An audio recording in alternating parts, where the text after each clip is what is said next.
मनोहर एक गरीब मजदूर था और एक छोटे से गांव में अपने परिवार के साथ रहता था।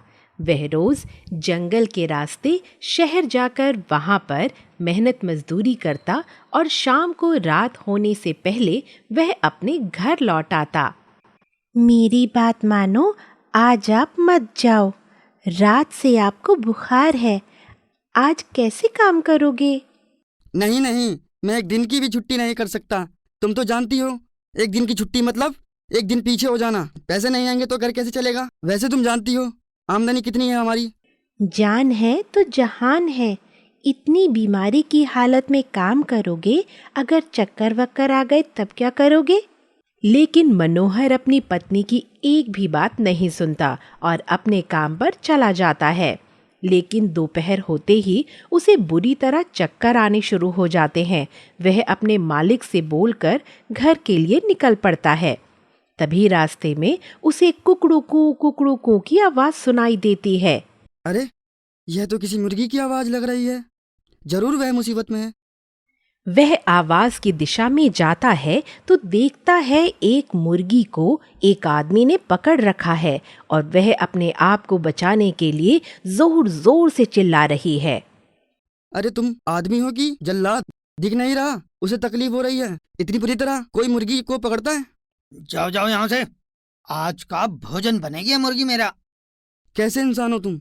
उसका दुख और दर्द तकलीफ नजर नहीं आ रहा थोड़ों से? मनोहर उस आदमी से लड़ाई करने लग जाता है। वह आदमी मुर्गी छोड़ने के लिए तैयार नहीं था। तभी मनोहर को गुस्सा आता है और वह उसे एक जोरदार घूंसा मार देता है। घूंसा पड़ते ही वह आदमी अपने दोनों हाथ मुंह पर रखता है। मुर्गी उसके हाथ से छूट जाती है। मनोहर उस मुर्गी को लेकर वहां से भाग आता है और घर आकर मनोहर की पत्नी, अरे आप तो पसीने पसीने हो रखे हो, और ये मुर्गी, इसे कहाँ से पकड़ लाए? एक आदमी ने मुर्गी को बुरी तरह पकड़ा हुआ था और उसे खाने की तैयारी कर रहा था। मुझे इस पर दया आ गई और मैं इसे अपने घर ले आया। मनोहर की हालत बड़ी ही खराब हो रखी थी। वह पूरी तरह पसीने में भीगा हुआ था। वह मुर्गी को नीचे रख देता है और चारपाई पर बैठ जाता है। तभी मुर्गी उसके सामने इधर से उधर उड़ने लगती है। उसके परों की हवा से मनोहर को बड़ा अच्छा लगता है और वह देखता है उसकी तबीयत बिल्कुल ठीक हो गई है। अरे, यह तो कमाल हो गया। मुर्गी के पंखों की हवा से मेरा अपना पूरा घर तरोताजा हो गया। मनोहर की पत्नी मुर्गी के लिए एक छोटा सा आंगन बना देती है। मुर्गी उसमें जाकर बैठ जाती है।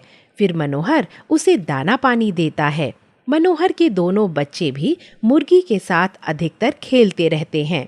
एक मुर्गी के आने से घर का माहौल बिल्कुल बदल गया था। एक दिन सुबह मनोहर उठकर आंगन की तरफ आता है तो देखता है मुर्गी ने अंडे दिए हैं। 2 अंडे सोने और चांदी की भांति चमक रहे थे। अरे, हमारी मुर्गी ने अंडे दिए। और ये किस तरह के अंडे? यह तो सोने और चांदी के दिखाई दे रहे हैं। मनोहर आवाज देकर अपनी पत्नी को बाहर बुलाता है। क्या हुआ? इस तरह चिल्ला क्यों रहे हो सुबह सुबह? यह देखो, हमारी मुर्गी ने किस तरह के अंडे दिए हैं। सोने और चांदी की चमक आ रही है इनमें से तो। मनोहर की पत्नी अंडों को हाथ में लेकर हिलाकर देखती है तो वह ठोस थे। मैं जादुई मुर्गी हूँ और मैंने तुम्हारा धन्यवाद देने के लिए तुम्हें ये अंडे दिए हैं। ये अंडे तो सोने और चांदी के लग रहे हैं। हाँ, ये सोने और चांदी के अंडे हैं। महीने में एक बार मैं सोने और चांदी के अंडे देती हूँ। तुम इन अंडों को बेचकर अपने परिवार की मदद करो। यह तो बहुत ही अच्छी बात है। अब हम लोग अमीर हो जाएंगे। मैं भी यही सोच रहा हूँ। जादू मुर्गी के अंडे। मैं इन अंडों को अभी बेच कर आता हूँ। अब तो हम लोग भी अमीर हो जाएंगे। मनोहर अंडों को बेच देता है और उसे बहुत अच्छे दाम मिलते हैं। वह खुशी खुशी घर आता है। अब वह पहले से ज्यादा उस जादुई मुर्गी का ध्यान रखने लगता है और अगले महीने का इंतजार करने लगता है जब जादुई मुर्गी सोने और चांदी के अंडे देगी। अगले महीने फिर जादुई मुर्गी सोने और चांदी के 2 अंडे देती है। मनोहर उन्हें बेचकर फिर उनके अच्छे दाम लेकर घर आता है। इन अंडों के तो हमें अच्छे दाम मिल जाते हैं। भगवान का शुक्र है कि अब हमें छोटी छोटी चीज़ों के लिए तरसना नहीं पड़ता। घर में सब कुछ अच्छा हो रहा है। बस एक चीज़ है जो मुझे दिन रात परेशान कर रही है। क्या हुआ? क्या परेशानी है? अब तो सब कुछ हमारे पास है। जादुई मुर्गी हर महीने हमें 2 अंडे देगी। उन्हें बेचकर हम अच्छे पैसे लेंगे और देख लेना, एक दिन घर, गाड़ी और सब कुछ होगा हमारे पास। वह सब तो ठीक है, लेकिन मैं देख रही हूँ आप अब काम पर नहीं जाते हो। ये तो गलत बात है। अगर आप काम नहीं करोगे तो कैसे चलेगा? जादुई मुर्गी के भरोसे हम सारी जिंदगी तो नहीं रह सकते। और इन सब बातों पर ध्यान मत दे। बस तू यह देखकर जादुई मुर्गी के खाने पीने में कोई कमी मत रख। उसे अच्छी क्वालिटी का अनाज दे। जादुई मुर्गी 2 अंडे हर महीने मनोहर को देने लगी। अब मनोहर पूरी तरह जादुई मुर्गी के भरोसे हो गया। वह हर महीने बस उस दिन का इंतजार करता है। जैसे जादुई मुर्गी सोने और चांदी के अंडे देती, अंडे लेते ही मनोहर तुरंत उन्हें बेचकर आ जाता। इस तरह वह धीरे धीरे अमीर हो गया। उसके मन में लालच ने घर कर लिया। अब वह अपने सामने किसी को भी कुछ नहीं समझता था। वहीं मनोहर की पत्नी दिन रात इसी चिंता में घुलने लगी कि ऐसे कैसे चलेगा। अब मनोहर को कोई परवाह भी नहीं थी कि जादुई मुर्गी क्या खाती है और कहाँ रहती है। उसकी पूरी परवाह उसकी पत्नी करती थी।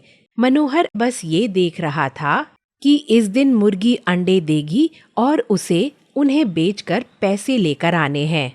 एक दिन की बात है। क्या बात है मनोहर भाई, तुम्हारी तो कायाकल्प हो गई है। कहाँ पहले एक मजदूर हुआ करते थे और आजकल क्या टाट बाट है। बड़ा घर है, महंगे कपड़े हैं। तुम्हारे तो बच्चे भी महंगे स्कूल में पढ़ने जाते हैं। लगता है पुरखों का कोई खजाना हाथ लग गया है। अरे तुम्हें तो मेरे ठाट बाट से जलन हो रही है। नहीं नहीं, ऐसा नहीं है मनोहर भाई। मैं तुम्हारे ठाट बाट से भला क्यों चिढ़ने लगा? मैं तो यहाँ पर ही काम करने के लिए आया था। मुझे कुछ पैसों की बहुत सख्त जरूरत है। क्या तुम मेरी मदद करोगे? पैसे? अरे भाई वह तो अभी मेरे पास नहीं है। भाई तुम्हें मदद नहीं करनी तो मत करो, कम से कम झूठ तो मत बोलो। मैं तो बहुत उम्मीद के साथ आया था तुम्हारे पास। जब मेरे पास पैसे है ही नहीं तो मैं तुम्हें कैसे दूं?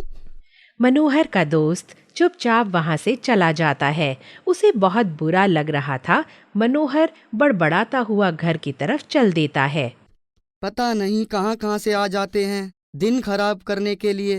अरे भाई मेरे पैसे हैं, मुझे नहीं देने। इस तरह से पैसे बांटने लगा तो मेरा तो खजाना ही खाली हो जाएगा। हाय मेरी जादुई मुर्गी हमेशा सलामत रहे। क्या हुआ? क्या बड़बड़ाते हुए आ रहे हो? हाँ तो दे देते, क्या पता उसे सच में जरूरत हो। अरे यह सब बहाने होते हैं। मेरी अमीरी को देखकर पैसे लूटने का बहाना था।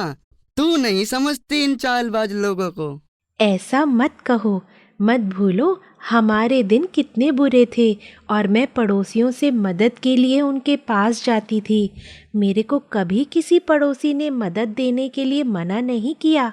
हमारा भी फर्ज बनता है कि हम लोगों की मदद करें। मनोहर अपनी पत्नी को जवाब दिए बिना ही अपने आलीशान बिस्तर पर लेट जाता है। पर मनोहर की पत्नी को उसकी ये बात बहुत बुरी लगती है। वह वहां से सीधा जादुई मुर्गी के पास जाती है। क्या हुआ? तुम इतनी परेशान क्यों लग रही हो? मुझे बहुत चिंता हो रही है अपने पति की। पैसा आने पर उनकी बुद्धि ने काम करना बंद कर दिया है। आज उन्होंने एक ज़रूरतमंद को पैसा देने से मना कर दिया। मैं भी आजकल देख रही हूँ, वह सिर्फ मेरे पास तभी आता है जिस दिन मैं अंडे देती हूँ। उसके बाद मैं कहाँ हूँ, कैसी हूँ, मैंने कुछ खाया या नहीं खाया, उसे कोई फ़र्क नहीं पड़ता। लेकिन मैं क्या करूँ, मैं यहाँ से जा भी नहीं सकती हूँ क्योंकि उसने मेरी जान बचाई थी। अच्छा, इस वजह से तुम यहाँ पर रुकी हुई हो। तुम मेरी बात मानो, तुम यहाँ से चली जाओ। तुम जहाँ कहोगी मैं तुम्हें छोड़ कर आ जाऊंगी, लेकिन तुम यहाँ से चली जाओ। लेकिन उसने मेरी मदद की थी। इस बारे में इतना मत सोचो, वह एक लालची इंसान हो चुके हैं। वे तुम्हें भी एक लालच में ही अपने पास रखे हुए हैं। तुम्हें यकीन ना हो तो एक बारी तुम उन्हें अंडे मत देना और फिर देखो। जादुई मुर्गी मनोहर की पत्नी की बात मान लेती है और वह उस दिन अंडे नहीं देती। मनोहर आकर जब देखता है कि मुर्गी ने अंडे नहीं दिए तो उसे बहुत गुस्सा आता है। तुम तो जादुई मुर्गी हो, फिर तुमने आज अंडे क्यों नहीं दिए? जल्दी से अंडे दो। बस मनोहर, मैं इतने ही अंडे दे सकती थी, वह मैं तुम्हें दे चुकी हूँ।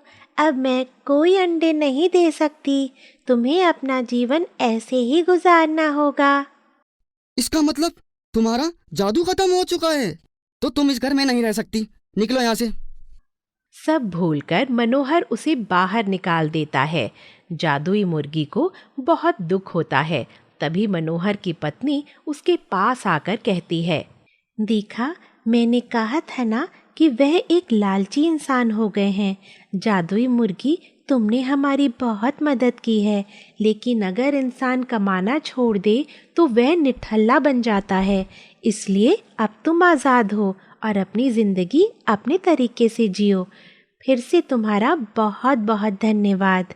तुम बहुत अच्छी हो, तुम्हारा दिल भी बहुत अच्छा है।